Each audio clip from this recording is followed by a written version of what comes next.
First of all, let me thank Madeline for the wonderful introduction. And Madeline's going to be going to Princeton next year, so her and Michelle were exchanging how special they were backstage. President is a cool title, but former teen poet, that is a pretty good title as well. And I'm proud to be both. I have to say my poems are not as good as yours, Madeline. But I was going to recite some poetry, but Michelle said no. She said, don't do that. No. Anyway, April is National Poetry Month. So Michelle and I figured what better way to celebrate than with some of America's brilliant young poets.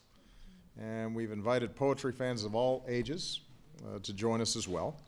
And we have one of America's most gifted and accomplished poets, my dear friend Elizabeth Alexander, who's going to share some work with us, so I'm not going to speak long.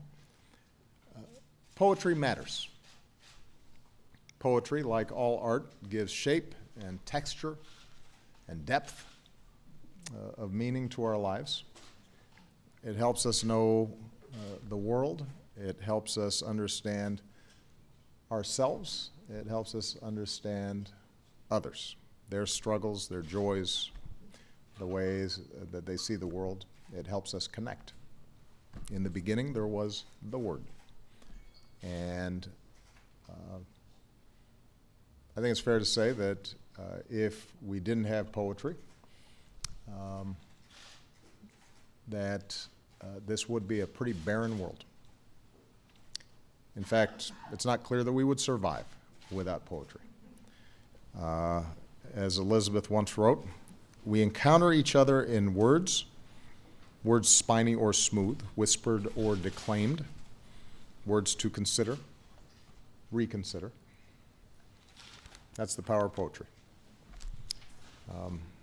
Sometimes it's only after reading a poem or writing a poem that we understand something that we already went through, that we felt, that we experienced. And that's why we often reach for poetry in big moments. When we fall in love, or lose somebody close to us, or leave behind one stage of life and enter into another. A good poem can make hard times a little easier to survive and make good times a lot sweeter.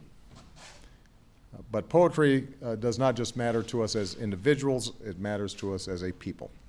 The greatness of a country is not just the size of its military or the size of its economy or how much territory it controls. It's also measured by the richness of its culture. And America is America in part because of our poets and our artists and our musicians, all those who've shared their ideas and their stories and helped make us the vibrant and passionate and beautiful country that we are today. It's not every nation that produces poets like Elizabeth or like Madeline. There are parts of the world where poets are censored or they are silenced. But that's not how we do it here. That's one of the many reasons why we're such a special place. If you want to understand America, then you better read some Walt Whitman.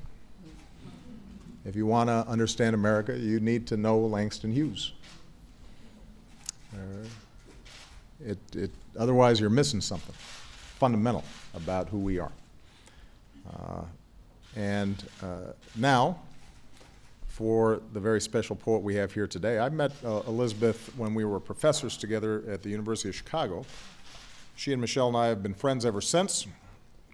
So when we were planning my first inauguration, we decided we better have a poet. And we thought we should have a poet that we know and we love. And she penned this extraordinary poem called Praise Song for the Day. You all should read it. On a day full of unforgettable moments, hearing Elizabeth read that poem was one of my favorite moments. And she has just written an amazing book that technically is not a poem, but is full of poetry. And I could not be prouder of her. So, congratulations to all the young poets. I look forward to reading your work or hearing your work. But right now, I want to introduce Ms. Elizabeth Alexander.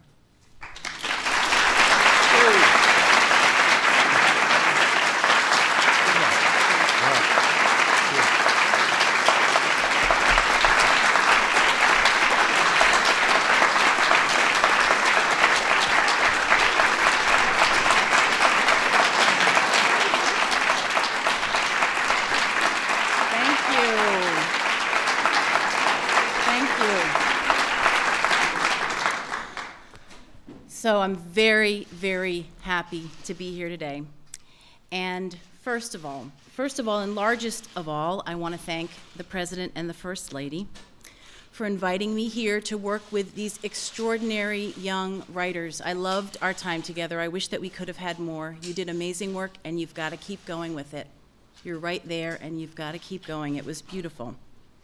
And to think of that as a way to celebrate National Poetry Month, the sharing of new work with young people and people who've been writing for a long time in this special, special, special space is something for which I am extremely grateful. National Poetry Month began 19 years ago. The Academy of American Poets got it started. And this celebration today is emblematic of the many, many, many ways that the Obamas have shown us their steadfast commitment to and belief in the necessity of the arts in our daily lives, to show us who we are, to help us dream, to help us imagine beyond our immediate surroundings, as well as find the beauty in the day-to-day. So you grace us and you inspire us with everything you do. Thank you so much. So once again, to the students who I worked with today, our workshop was dedicated to the topic of writing on loss. That is something that no matter our age, no matter our circumstance, loss of some kind or another is something we know about and something we will continue to know about and something that exists hand in hand with love and feeling and joy. We know that we've lost something, we know that it matters to us because we loved it in the first place. The depth of loss is measured in part by the degree to which we love. So I once again want to just applaud the young people for being courageous and being so focused today. I also just want to say briefly that my own students from my freshman seminar on African American poetry at Yale came all the way from New Haven, Connecticut. They are right here. And so I think I like the kind of, traveling with your own posse concept. I think it's a good one. And their work and their devotion to African American poetry, their use of Claudia Rankine's term, traveling as a family. We are traveling as a family in their devotion to poetry and their devotion to each other. And finally, I just have to say, my family is here, my brother and sister-in-law, my mother and father, and my two beloved sons, Solo and Simon. So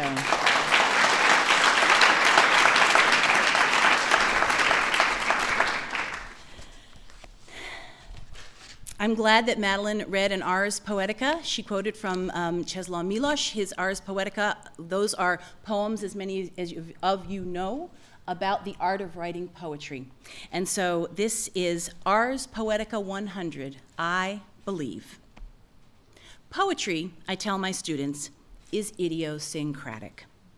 Poetry is where we are ourselves, though Sterling Brown said, every I is a dramatic I, digging in the clam flats for the shell that snaps, emptying the proverbial pocketbook. Poetry is what you find in the dirt in the corner, over here on the bus, God in the details, the only way to get from here to there. Poetry, and now my voice is rising, is not all love, love, love, and I'm sorry, your dog died. Poetry, here I hear myself loudest. Poetry is the human voice. And are we not of interest to each other? In the President's words about the light of the world that I'm going to turn to now to read from, it's not a book of poetry, but it's a book with poetry in it. It's a poet's book. It's not a book that I ever imagined that I would write, but it is a memoir that only a poet could have written. It came from the same place that poetry comes from, word by word, sound by sound, musical note by musical note, in very condensed musical short sections. It was a book that I wrote after the unexpected passing of my husband and the process of finding the road forward, word by word, with human beings as my companions, with love as my companion, and with art as my companion. So I'm going to read a few sections from The Light of the World. The story begins in 1962, when two women in cotton lawn maternity shifts approached the end of their pregnancies, one in Asmara, Eritrea, one in Harlem, USA. The low-hanging moon of impending childbirth governs their days. The ones we may come to love have been born by the time we start longing for them. And so my beloved and I came onto this earth in March and in May of 1962, halfway around the world from each other. Then, in 1996, we came together, one family who arrived in America as Eritrean refugees who had never been slaves, the other who landed 100 and 200 and 300 years ago, slaves and free, from Europe, Africa, and the Caribbean. Every beautiful day we lived, every single beautiful day. He who believed in the lottery, he who did not leave a large carbon footprint, he who never met a child he did not enchant, he who loved to wear the color pink, he whose children made him laugh until he cried, he who never told a lie, he who majored in physics, who knew the laws of the universe, he who wanted to win the lottery for me.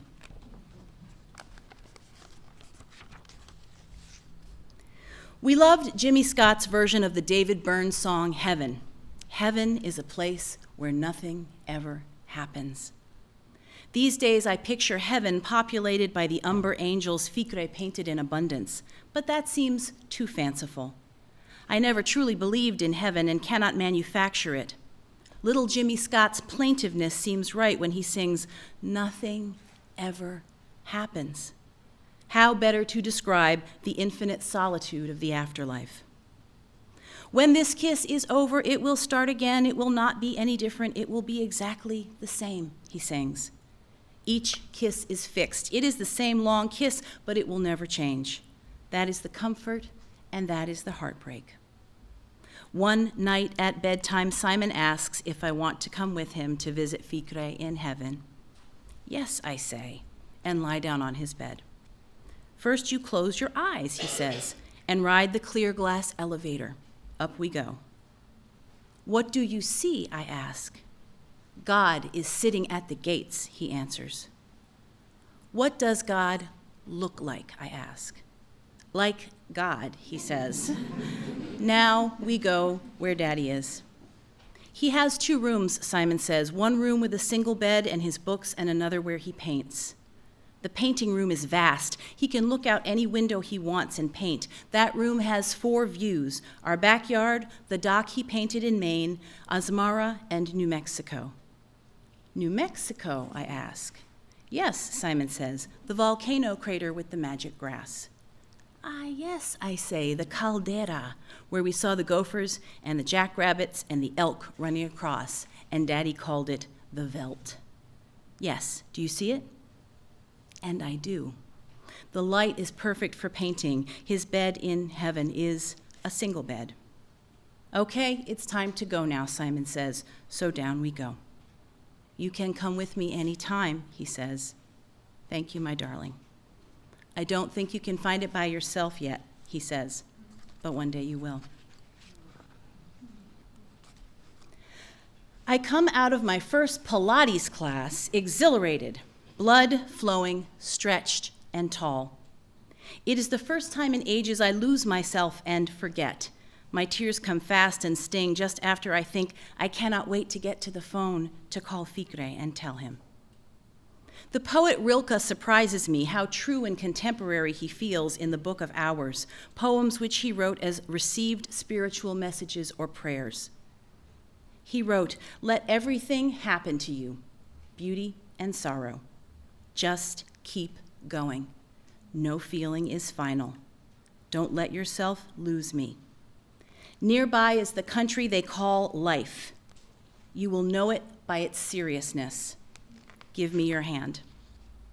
For Rilke, God is the companion, the hand the reader is exhorted to take. Ficre is not my God, neither do I know who God is, but I find this force in art, in poems, and the community I have made. When we met those many years ago, I let everything happen to me, and it was beauty. Along the road, more beauty and fear and struggle and work and learning and joy. I could not have kept Ficre's death from happening and from happening to us. It happened. It is part of who we are. It is our beauty, and it is our terror. We must be gleaners from what life has set before us. If no feeling is final, there is more for me to feel.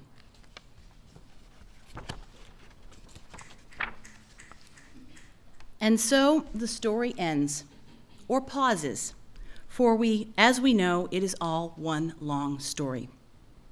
My sons and I have moved to New York City.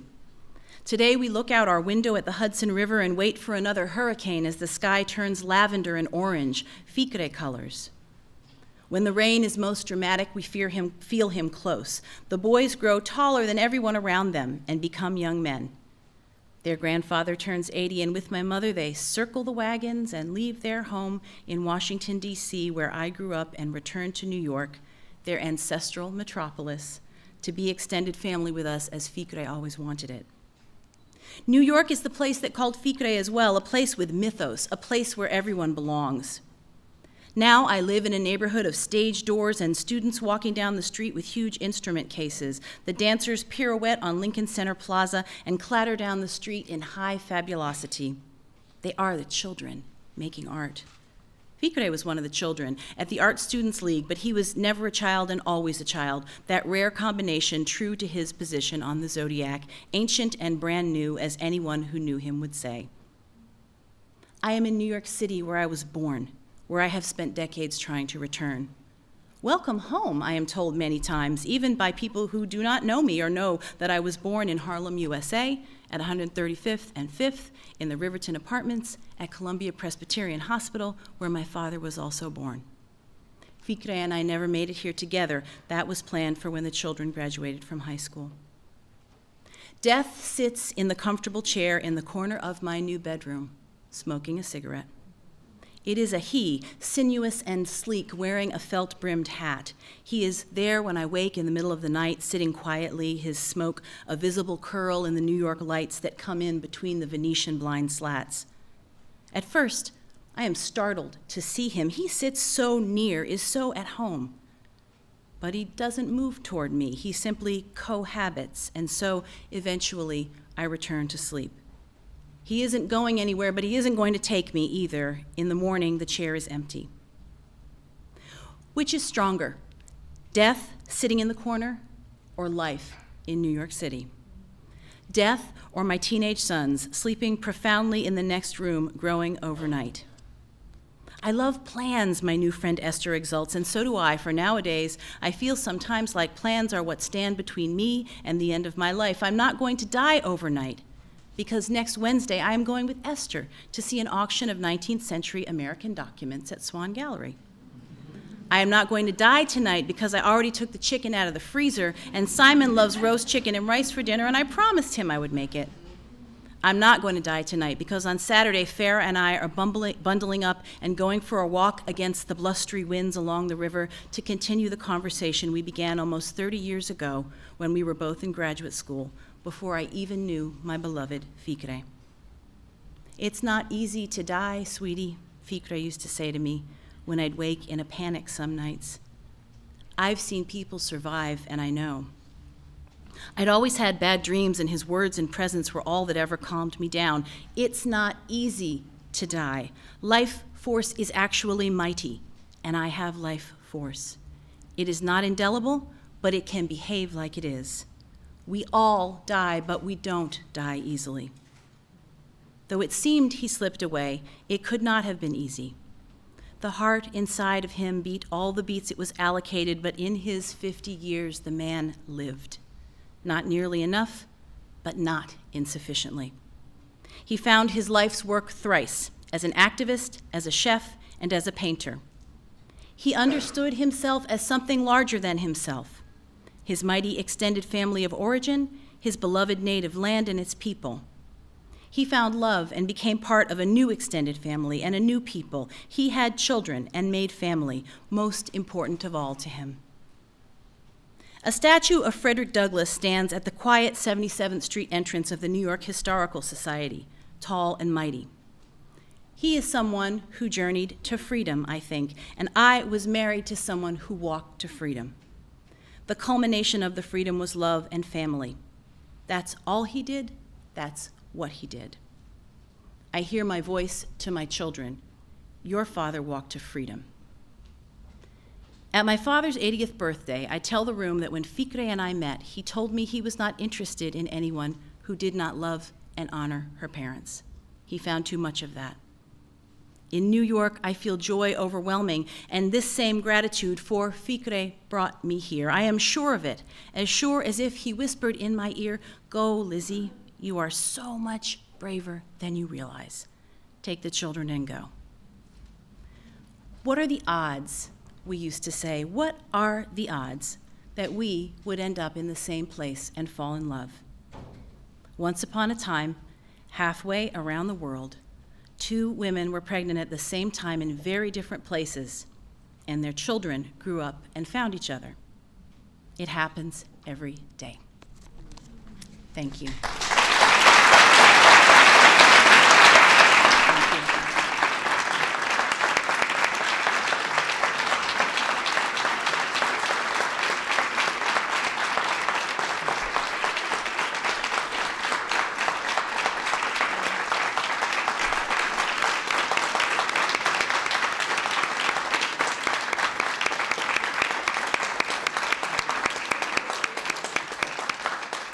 Wow, huh? And I'm supposed to talk after that, right? Well, hello, everyone. I'm thrilled that all of you could join us today for our National Poetry Month celebration with a fantastic, phenomenal, I don't know what to say about my friend, my girl, Elizabeth Alexander. She read for us this weekend, a group of friends, and we were all in tears, and I'm trying to hold it together now. But what a gift, what a gift.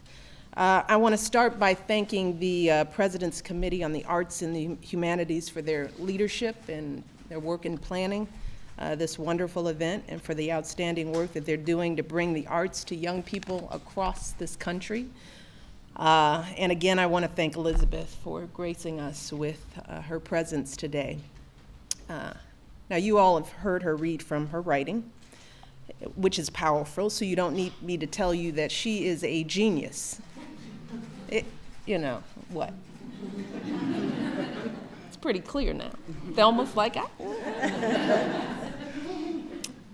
And for years, Barack and I have just treasured our friendship. And we've been spellbound with your talent. And as for her book, The Light of the World, you know, it just takes your breath away.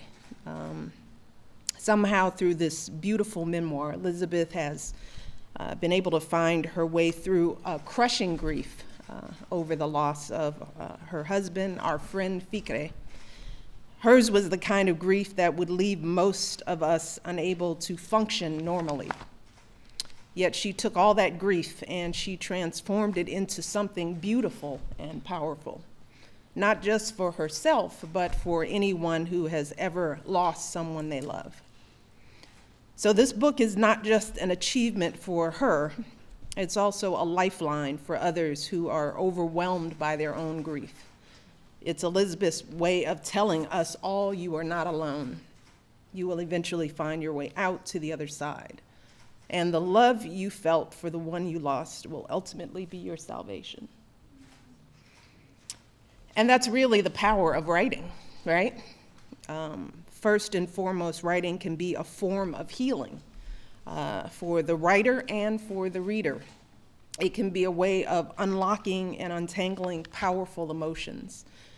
And that's a message especially that I want to emphasize to the student poets who are here today, that when you take all those painful, noisy, confusing feelings that are in your head and you find a way to get them on a page, then suddenly they're not so bad. Suddenly they don't hurt quite as much. Because when you're working through those words and those rhythms and those rhymes, you're also working through those emotions. And when you're finished, it's amazing how liberating you can feel. And that's true no matter what kind of writing that you do, whether it's poetry or journaling or short stories, even rap. Yes, rap. Because rap is definitely poetry. Snap, snap, snap.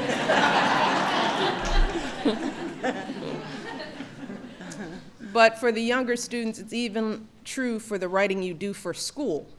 That sort of boring stuff that my kids work through every day.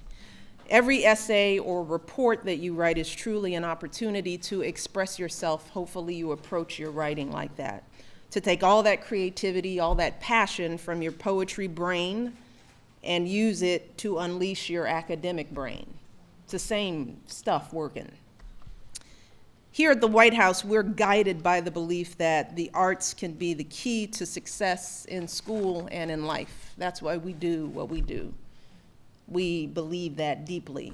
And that's the basic idea that drives every cultural event that we host here in this home.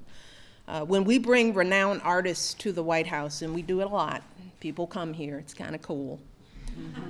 We always ask them to host a workshop for students the afternoon before they perform. And that's exactly what Elizabeth did just a few hours ago with many of you. And she had a special workshop for the student poets. How'd you guys enjoy it? Great. Is it good? See, now that's sincere. That's like, it was palpable. It's like, it was so great. She's really cool, isn't she? And real smart. So you can be cool and smart and stylish and beautiful.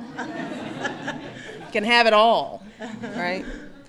And I know that for so many folks in this room, particularly folks on the committee, have devoted their lives to doing the exact same thing in schools across the country, working tirelessly to bring arts education to our young people. And I can't stress enough how important that work is.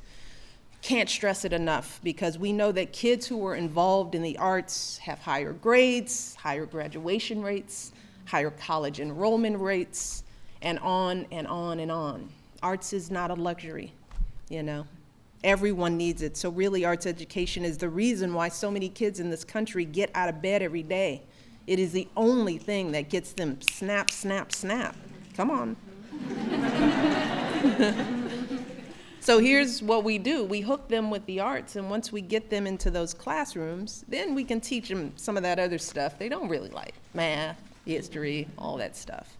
So we're not just shaping the future Elizabeth Alexanders of the world, but also the future lawyers and teachers and scientists and historians and business leaders. It's all connected. And what I want to end today by simply saying is thank you to all of you in this room, to Elizabeth, our teachers, to all the folks who are dedicated to that vitally important work, because too many kids in our country will never experience this. They will never learn how to write a poem. They will never learn how to appreciate the works of any of the great poets. They will never play an instrument. They will never, be in a band or sing in a choir. And that's something I want the young people to understand, is that you all are blessed. Just by being in this room, you are blessed. And because you are blessed, it is now your duty, Madeline, we talked about this the last time you were here, is to pass it on. Yeah. Pass it on. That's your job. That's the rent you are paying for sitting in these seats, especially our Yale students, because you're coming up next. You guys have got to find the young people in your world, and you got to pull them in and give them these opportunities and to expose them, because this kind of stuff saves lives. We see it every day. It does. Snap, snap. So I want to thank everyone here for supporting the PCAH and all the other efforts around the country to inspire arts education and music and dance and everything else that goes on in our schools. And I want to thank Elizabeth and the Alexander and Gabriel Jesus family for being here to celebrate with us this day.